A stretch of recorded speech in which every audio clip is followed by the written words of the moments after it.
Процес 33 е најновото дело од Гоце Ангелевски. Гоце, најнапред честитки за вашата нова книга.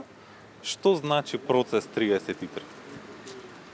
Мартин, Процес 33 е еден процес чија цел е да ги поттикне читателите на ова дело да си постават многу прашања во текот на читањето и е процес чија цел не е да ви одговори на многу прашања, односно да ви каже како треба да ги правите нештата во секојдневието, туку напротив да ве поттикне сами себе си да се прашувате за сите тие нешта и сами за себе да си ја пронајдете вистинската формула во контекстот на живењето, на меѓучовечките односи и сите тие општествени секојдневни предизвици низ кои поминуваме, или ете со кратки во една реченица ако би требало да опишам, тоа би било како да бидам подобар инженер на мојата социјална реалност.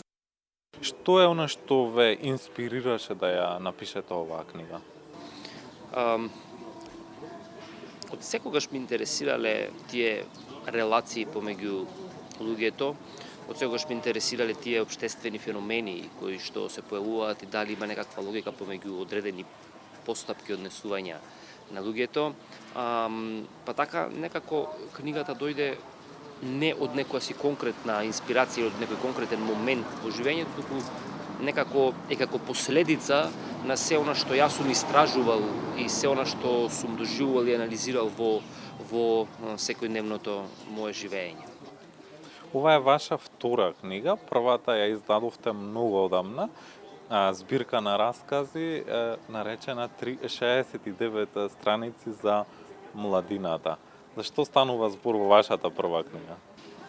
Првата книга, да, како што кажавте, пред 10 години, кога бев далеку помлад, е целосно спротивна тематика. Тоа е еден строг сарказам за тогашното живење на младите, меѓутоа од времен карактер, бидејќи опишува еден период кои биле некои недостатоци во тоа време на живење, па и некои позитивни работи. Меѓутоа е некој период, ајде да кажам од 2009-10 до 2015, можда некои случки раскази инспирирани во тој период, така да бија декларирано како саркастични раскази за младите во тој период кога јас сум бил млад. Со појавата на интернетот се помалку и помалку се читаат книги, сето тоа е заменето со социјалните мрежи, но колку во денешно време младите сакаат да читаат книги? Не можам да кажам дека сакаат и не можам да одговорам баш позитивно на ова прашање. Точно добиваме премногу брзи информации низ живењето и дури може би она кое што пред некоја година беше кратко, да прочитаме кратка вест, дури сега е заменето и со кратки, тие рилс од 5 до 10 секој, така да не би можел да бидам оптимист околу читањето, но сепак мислам дека има простор и дека книгата, кога читате книга и кога гледате рилс или кога читате кратка вест на социјални медиуми се две различни работи и дури мислам дека не треба ги ставаме во ист кош социјалните медиуми и кратките видеа и кратките текстови со тоа што го има една книга. Гоце, и за крај на нашиот разговор, која е вашата порака што сакате да ја испратите и до читателите, но и до гледачите на утринската програма Македонија?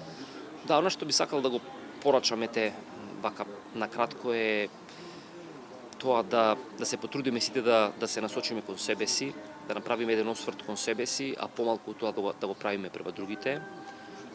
Или ајде ние да ги коригираме кај нас работите, за кои што велиме кај другите дека не се доволно добри и ние да бидеме примерот за тоа како треба да биде една личност. Гоце, ви благодарам за одвоеното време и за гостувањето во Македонија наутро и ви посакуваме многу успех. Ви благодарам на поканата и се надевам дека би имале уште многу вакви убави прилики за дружба.